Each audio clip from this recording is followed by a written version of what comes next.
But I was in Long Island today. I went with Schendlinger. I go to his beach club. I go to the beach clubs once a year here to remember the days when I was a king. Right. When I was an overweight, chain smoking, pool lifeguard at a beach club in Long Island. Eating food.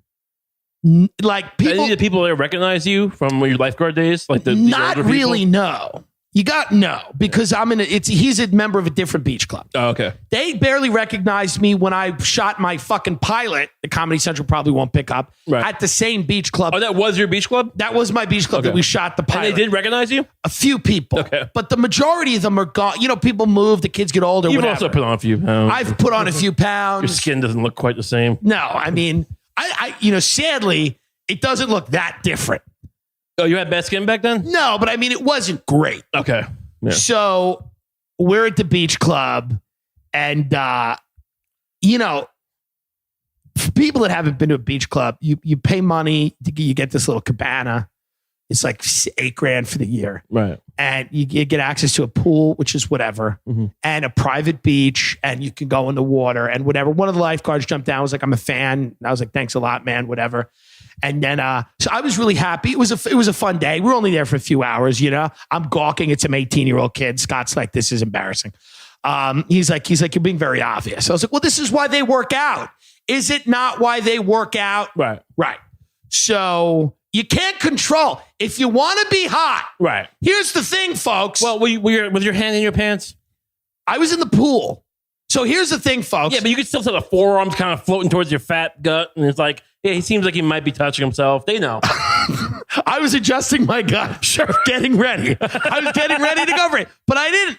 And here's the thing. I know this may be unpopular in a Me Too world, right? But if you lead with hot, if you're fucking hot, and this kid was in his college, whatever. Sure. But like, you can't control. Yeah, a lot of hot girls will like you. But guess who's also going to be attracted to you? Oh, yeah. Me. No, sure. Sorry. I also, you know, like, why don't fat women swoon over men like that? I don't know. Yeah, because like, would you say that most gay guys who have a similar demeanor to you are as open about, you know, not that you're like a predator. I'm not a predator, but I can go undercover and pretend to be straight. You could, yeah. And be like, "Hey, let's be bros. Let's hang out." Ooh, this sounds menacing. Well, let's be friends. Right. You know, let's start an organic friendship because you're a young man. I'm an older man, and I know a little bit about the world. Not a lot. I mean, I don't have credit, but He's better credit than you do. I don't have a lot to share. But that's the thing. It's like this kid gave me kind of a weird look because I was staring at him. It's like, dude, don't you get that's what this is? Did you have sunglasses on? Were you being kind of looking No. to the side? No, so you were just without no glasses on, nothing. You weren't even playing it cool. You were just gawking at a guy. Yeah, I mean, no one staring right at his kidney. Ooh. Like, also, wait, from the back? No, is a kidney in the back? I thought it was in the front. Right here. Then he turned around. I was looking at his kid, but I mean, I was staring at him. Oh, you said where his dick V would be. He was an attractive gentleman. He was a lifeguard, and I was looking at him. And I know I don't do that with women. I don't just can you stare stop? I'm just I don't want to mean in some kind of progressive. Yeah, I'm trying to white knight my way into a fucking TV show. I'm saying. Well, that's by the way, if you white knight your way into a TV show, I will be nothing but impressed. Rape is just a disgusting thing. I have a new show about my psoriasis. Listen, this fall, Tuesdays at 10, I've white knighted myself into this. It is a safe space. Have you ever caught yourself looking at a lovely lady? Of course, but you treat it like the sun. You don't just stare at it for fucking minutes on end. I was too much looking. Yeah. Too much looking. Right. And I realized that. Yeah. I realized that. But this is the way it is. So if you're a hot guy out there, you deserve it. All these hot guys think, oh, women get gawked at all the fucking time. Oh, right. You can't get gawked at? Yeah.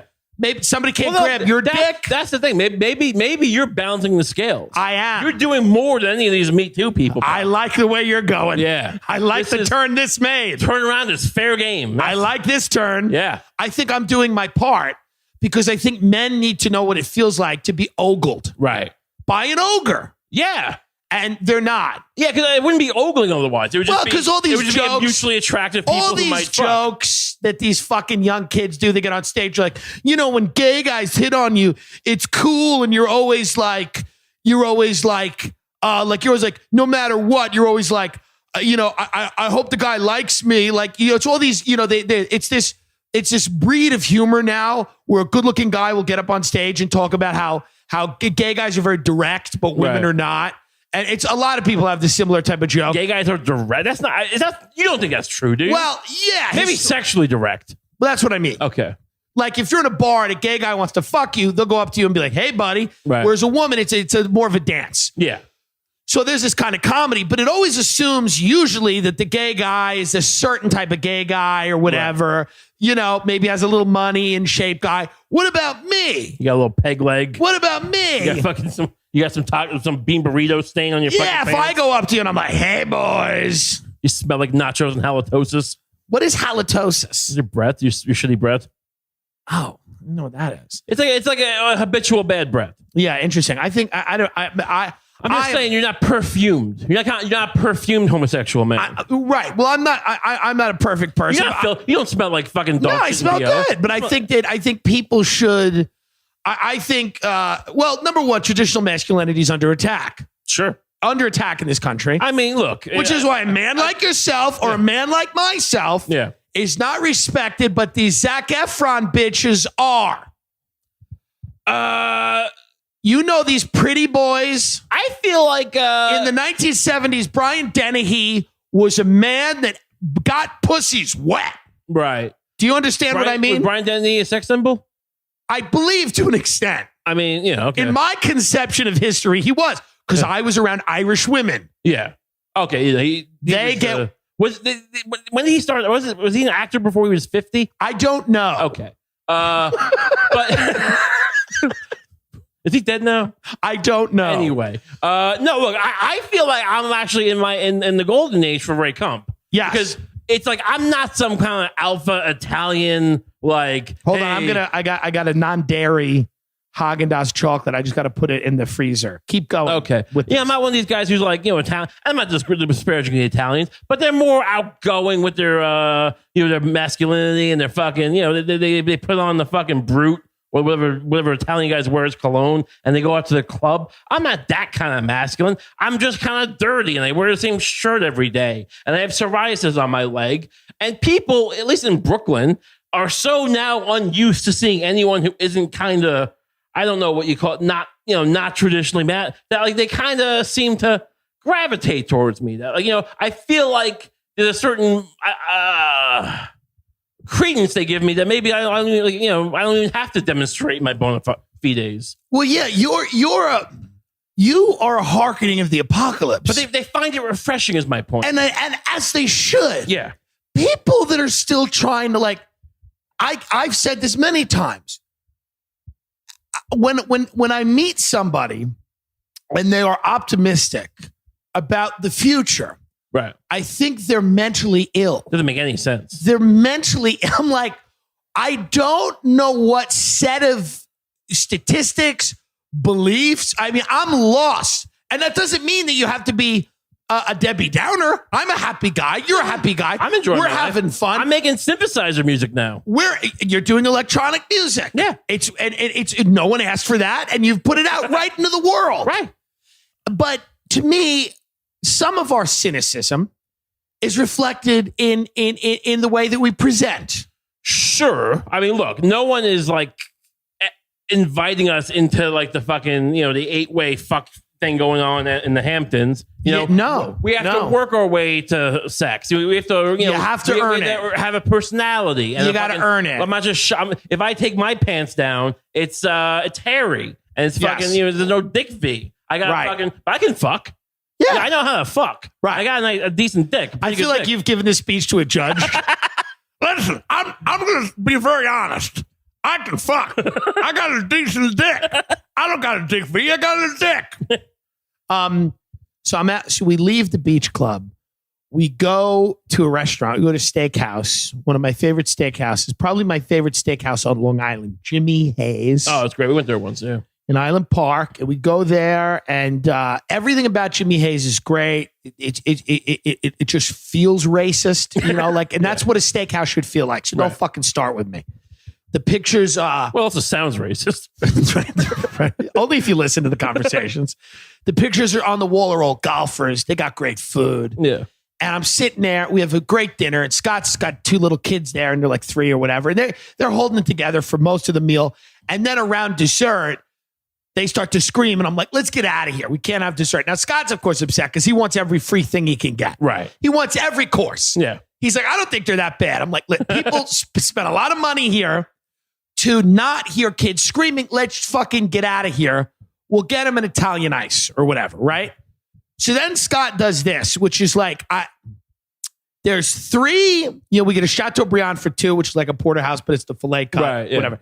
There's 3 little bits of meat left. And I go, the guy goes, you want to take it home? I go, no. Scott's like, you should take it home. I go, no. He goes, take it home. You know how you like steak and eggs? You can make steak and eggs the next morning. I go, hey, fuckhead. I'm not walking around with 3 things of meat in a bag. It's like little pieces. Yeah, little pieces. I'm like, but so we're in a car, and he like doesn't let it go. Yeah. He's like, I can't believe you didn't take the steak home. And I'm like, dude. And he got mad at me because I said to him, I'm like, dude, you have like a weird poverty mentality where you're like panicked that there won't be more steak. Like there's gonna be more food. You don't have to hold on to the little morsels you have like it's the Oregon Trail.